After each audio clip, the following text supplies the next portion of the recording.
Hey everybody, it's Mike and welcome to Chip Damage. And a few months back, I did a video covering all of my purchases from limited run games up until that point. Now, if you haven't seen that video, please go check it out. But if you don't know what limited run games is, basically it is a website that provides physical versions of otherwise digital only games, usually in a pretty limited capacity, whether it be a ordering window, a certain amount of time you have to order that game, or a limited quantity of those games. Some of the biggest and best digital only games have come out through limited run physically, and I think it's a wonderful service. I've seen many of comments on my prior video about how limited run is overdoing it. It's not special anymore. The time that you get the game from the time you order is getting longer and longer. And hey, look, all those things can be somewhat true.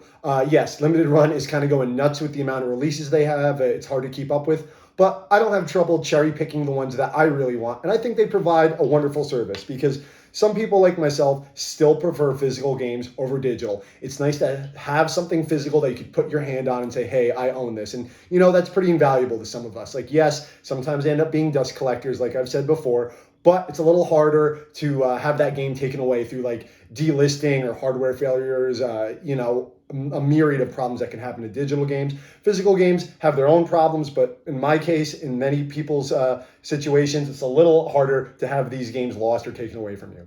So since that time, I have continued to purchase limited run games over the last couple of months, and that's what this video is going to be going over today. My newly acquired limited run games, and we're going to be going over each one of these releases, why I picked them, what the game is, and how many of them were produced. And so without further ado, let's jump into it. And of course, if you like what you're about to see, please consider subscribing. But let's get to it, shall we? Now, the first game we're going to be talking about is a personal favorite of mine. That is The Last Blade 2. Yes. As you guys all know, I'm a huge SNK fan. I'm a huge fighting game fan. I'm a fan of Japanese games, and this game kind of checks all those boxes.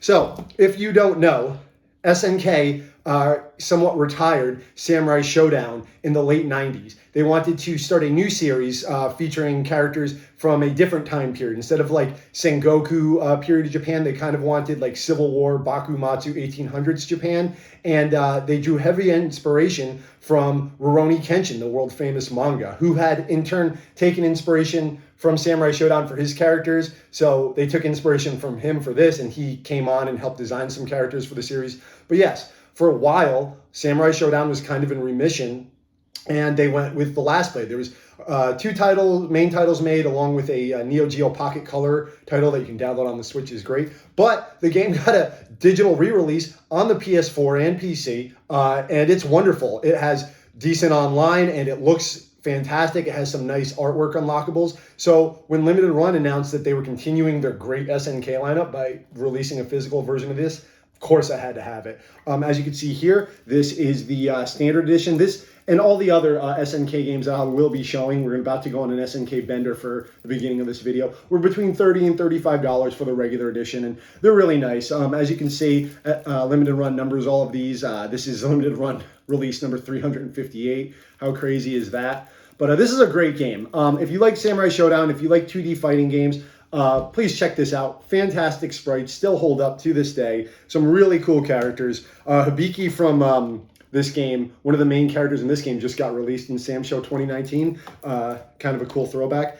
And like in my prior video for SNK titles, Limited Run likes to release these big box special editions, which I do not open. Kind of a throwback to the Neo Geo boxes of yesteryear. Back in the 90s, Neo Geo games came in these monster boxes because the cartridges were absolutely huge. So if you wanted to spend a few more bucks, I believe this was $60 US, you could pick this up. And SNK numbers all of these like they did in my prior video I mentioned, kind of in sequential order. This is the 9th big box release from Limited Run Games, so it's number 9. I really like that. If you want to have the set, you can tell like, which ones you're missing, which one's coming up next, and they look good when they line all up. But yeah, Last Blade 2 for the PS4, fantastic release. For this, they released 3,000 copies of the regular edition and only 1,500 of these. So these are pretty rare. These are pretty hard to come by. I'm glad I was able to get this.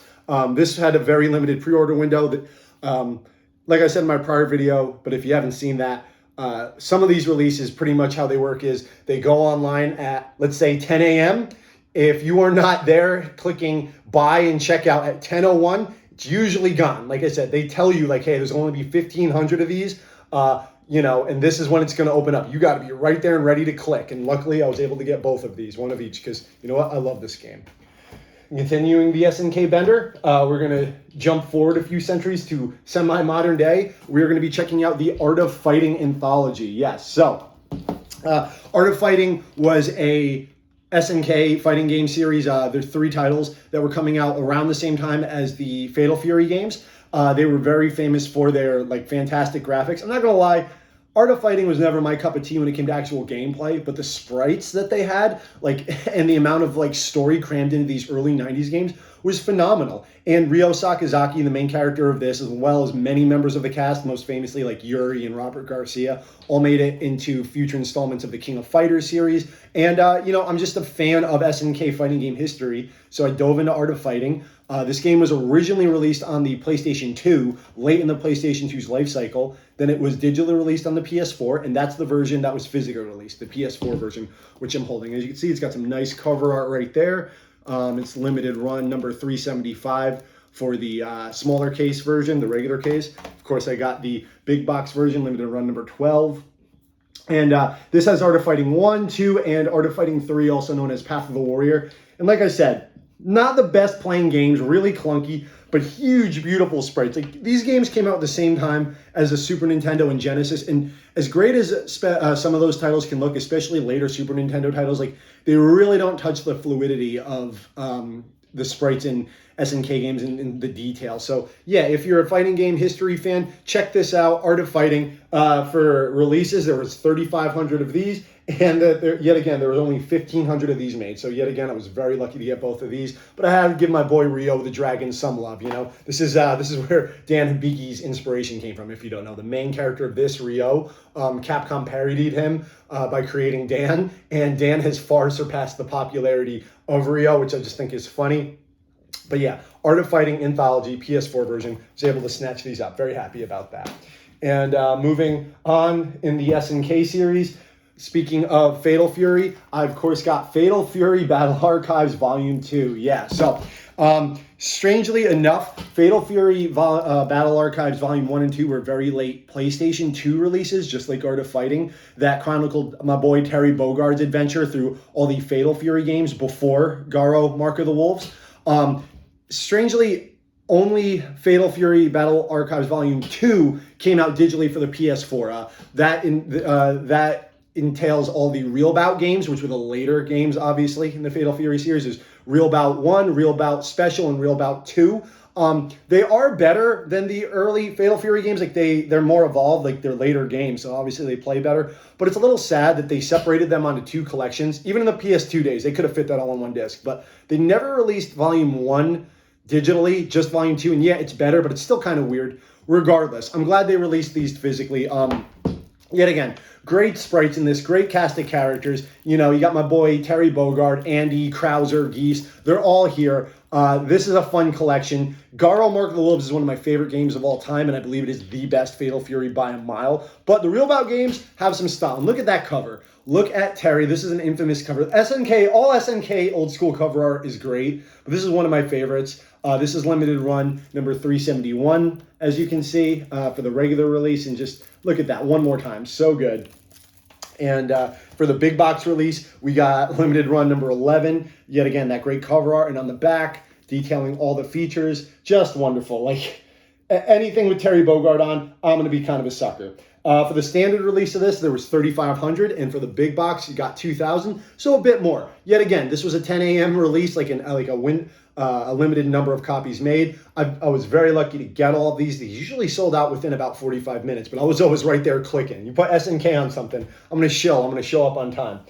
And jumping to a more modern game, but still sticking with SNK, we are looking at the King of Fighters 2000. I always laugh because, like, this game's cover is always hysterical to me. Like, that does not look like K-Dash and Kula to me. Like, maybe it kind of looks like Kula, but, like, if you've played these games, it's not a great representation of what the characters are. Like, it's nice box art, but, like, this was originally a game bundled on the PS2 and the Xbox way back when with KOF 2001. And this is a good one. This was kind of the mid-era of King of Fighters where they were leaning away from Kyo Kusanagi as the main character and introducing K-Dash, and everyone was like kind of dressed more Matrix-y and like that early 2000s look. This game, 3-on-3 fighting game, just like in the old KOFs. Not a tag game, more of a one character gets knocked out and the next one goes up. You had an assist character called a striker, multitude of SNK characters that could show up, do a hit for you, assist you, and then back off. Very cool fighting system, introduced some favorite characters. So, though it's not my favorite KOF, I still wanted it. It's still SNK, so picked it up. And this one had 3,000 copies for the regular edition that I'm holding here, and 1,500 of this big boy here with the much better cover art with my girl Vanessa there. Yet again, not a crazy good representation of what they actually look like in game, but still looking pretty cool. I see that's limited run 13, and if I didn't show it earlier, that's limited run 386 of the regular version. Some nice art on the back of that. I do keep these big Neo Geo boxes sealed. Maybe I'll open them in the future. I'm usually the type of gamer that opens everything, but since I kind of already own these games digitally and they're very rare, I do keep these sealed. Like, I just like having these big boxes on the shelf, and I like having the small ones for preservation of the game.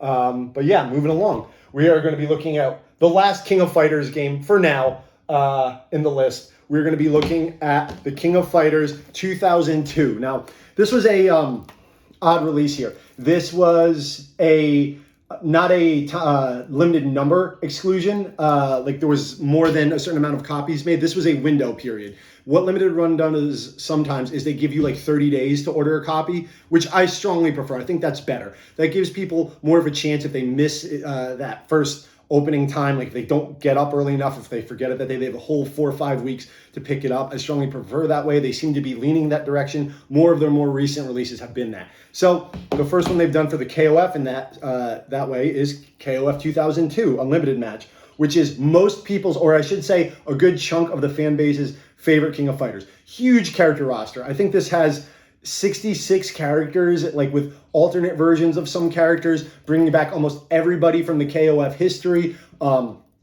Fantastic fighting system, really good version of Terry Bogard in this. No Wolfgang Krauser, my boy Wolfgang Krauser just gets no love. Like every character came back except for him. Great game. This game came out on the PS4 I believe it has rollback netcode, like decent online.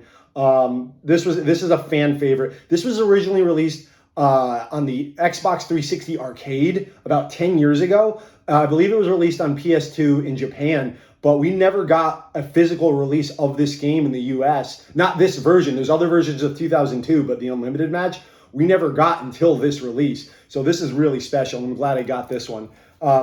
This big box here ends up being limited run Neo Geo number 14, which I truly love. Yet again, great cover art, and you got more art in the background of all the characters looking great. This is probably, out of the fighting games I've just shown you, my favorite, the one I would recommend that if you haven't played, please check out. Please download on your console of choice. It's on just about everything. This one, like I said, not a limited number in a month pre-order period, but that pre-order period is obviously gone. So yeah, we'll be moving on out of SNK for a while anyway. The next one I'm going to be showing is a very recent edition. I just got this in the mail, and that is Bloodstained Curse of the Moon 2. Yes, if you don't know, Bloodstained is the creator of Castlevania Symphony of the Night's Baby. Koji Igarashi kind of left Konami and decided to make a Castlevania in everything but name. He made Bloodstained Curse of the Moon, which was an 8-bit throwback to the OG Nintendo NES Castlevanias, and then he made Bloodstained Ritual of the Night, not Symphony of the Night, Ritual of the Night, which is an homage to Symphony of the Night. And then he came back and did one more 8-bit game. He decided to do Curse of the Moon 2, and that's where we stand right now. This game was released on everything under the sun, but it sadly didn't get any physical release normally, so I'm very glad that Limited Run did this. This game is hard as hell. I love this game. I have not beaten it yet. I haven't had the time. It is very different than the first one because of the cast of characters. Think Castlevania 3 NES, if you ever played that. It is an 8-bit game where you can switch between 4 characters with each different abilities, health, jumping height, all that. You play as a swordsman, a spearwoman, a gunman, and a corgi piloting a mech in this. And they each have different abilities. Yes, a corgi piloting a mech. They each play a little bit differently, and they're specialized in different situations. They have there's replay value because of that. There's different paths. It's a really good game. It's hard as hell, but I truly love this game. So I decided to pick up the regular edition of this, as well as the special edition, which comes in a box reminiscent of NES games back in the day. This I had to have. Though I am not a big NES collector myself, those boxes melt. It's kind of hard to collect for them. This throwback was just very cool. Yet again, this was a whole month pre-order window. I was able to get this. Beautiful work on the box. Limited Run is usually pretty damn good at sending you things not damaged. I've never had anything damaged in shipping, and considering how much I bought, that's pretty amazing. But yeah, look at that art one more time. Bloodstained, Curse of the Moon 2, limited and regular edition. And we're moving on to a very different type of throwback game. We are looking at the Scott Pilgrim versus the World Complete Edition. Yes, so if you don't know, if you've ever seen that Scott Pilgrim movie starring Michael Cera from like 10 years, more than now, 12 years ago, they released a beat 'em up on the Xbox Live Arcade and PlayStation Network back on the 360 and PS3 that used visuals that comparable to the comic that was based on. It was produced by Ubisoft of all companies. It was a really good beat 'em up. I like the game more than I like the movie by a lot. However, that game was delisted, as all games that are licensed eventually have to be, and people were begging for this game to come back for years. But between a movie company and Ubisoft, no one actually thought that this was going to be coming out, and lo and behold, it happened. Universal and Ubisoft struck up a deal, and we got this. We got Scott Pilgrim back on the storefronts in limited run. Went nuts with this one. There are a ton of releases of this. There was a regular edition for like $30. There's this middle edition that's set up to look like an old Genesis game. It even has like the 1 to 4 player like setup like a Genesis game. And you got Scott doing the Sonic Adventure pose, like Sonic Adventure pose on the back. Really love that. And since I'm a Genesis guy, I wanted this version. But there were crazy collector's edition of this going all the way up to $200. I like the game, but not that much. So I decided to just go with this $60 Genesis version. Fantastic game. Good beat 'em up. Even if you don't like Scott Pilgrim, it's not everybody's cup of tea. Please check out this game. This is a hell of a good beat 'em up with really good sprite work. Can't believe that Ubisoft and Universal gave the rights to limited run to make a physical version of this. Like, Ubisoft is kind of a big evil company, and Universal, what do they care about this little game? But yeah, I'm glad they all came together to give us this great release. It even comes with that nice clamshell. Like, that is not cardboard. That is a nice hard plastic old school Genesis-like box. So please check that out. Scott Pilgrim versus the World. That's the complete edition that you see right there. Now, this one I'm very excited about. I'm a huge No More Heroes fan. I just recently purchased No More Heroes 3, and though I have not completed it, I loved what I'm playing so far. I even recently went through Travis Strikes Again. I was kind of holding out on that. I don't like the gameplay of that game, but I needed to go through it because it's No More Heroes, and I wanted all the juicy lore that No More Heroes spews out. So just went through all of that in preparation for No More Heroes 3, and Limited Run got in on it by re-releasing No More Heroes 1 and 2 on the Switch. Or should I say Nintendo re-released No More Heroes 1 and 2 in Switch in preparation of No More Heroes 3. And Limited Run was right on top of that. They had they got the rights to make these beautiful physical editions right away. Now, there was regular edition of these as well. There was just the regular Switch case, but I opted for the 2 collector's editions. And you can see why. There's, of course, No More Heroes 1 and No More Heroes 2. And if you got them together, the cases combined, there's actually like something of a magnet between them that helps them combine. It's a little hard to tell, but they like connect. And I love these. Like, these are beautiful boxes. Just so you can get a closer look at the art. Just fantastic right there and right there as well. And these things are just covered in the branding. You got the arrows, like from when Travis attacks. You have the 2 jackets on the back that changed, like the tiger stripe and the regular one from No More Heroes 1 and 2. These just look really good. And the thing I love about the most, when you put them on your bookshelf, you line up and you get Travis's face right there. You can have the No More Hero right on the side of your shelf staring at you. I love this. I love that it was a dual release. It was a little pricey. This was $140 for both of them together. But since I got both of them together, I got a little bonus with it. I got this Santa Destroy flag. Yes, this, and not that many people would even know what this is by looking at it but it came with this bonus flag with these nice boxes. And you know what? I'm a big enough fan of No More Heroes that it was well worth it for me. Definitely loving that third game. Definitely going to beat that soon. But yeah, No More Heroes 1 and 2 on the Switch. Can't go wrong with that. Okay. I know I said I was done with SNK, but I lied. I'm not. We are going to be looking at something that I did open, mostly, and that is the Samurai Showdown collection. Yeah, this was fantastic. So, last year, SNK released a Samurai Showdown collection featuring all the games from 1 through 5, in 2 additional versions of 5, Special and Perfect. Perfect never being released normally, except for 1 or 2 arcades out there for a few hours. It was a lost game. They decided to add that into this collection. This collection is really good in a lot of ways. It's not perfect. It doesn't have training modes for any of those games. Yes, they're supposed to be arcade perfect and accurate, but it really drives me nuts when I can't practice with any of the characters. But it has an amazing history section, this game, including tons of artwork and soundtracks and sprite art, interviews, championship matches. They did everything you'd want in a collection except for give it a fucking training mode. But I decided to pick this up from Limited Run. This was another open month release, and this one I did open up for the most part. I'll show you what I mean. It comes in this nice cardboard box. Let's get a good look at that awesome cover art that was made for this before we do that. 7 Samurai Showdown games. You got that art right there.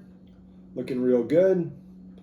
And there's this cardboard box inside, and it has this old, like when you saw Neo Geo games and boxes like this is how they came back in the day. They'd have stickers just like this, so I kind of like that little throwback there. And you open that up, and then it has the clamshell box inside of it, which is just cool. It has a lot of extra stuff. It's not just the clamshell box. Get a good look at that. Limited Run Games release number 7 right there. And this came with some nice bells and whistles. So this came with an art book that has a bunch of SNK creators and artists and directors inside, drawing an individual picture and saying what they like about Samurai Showdown.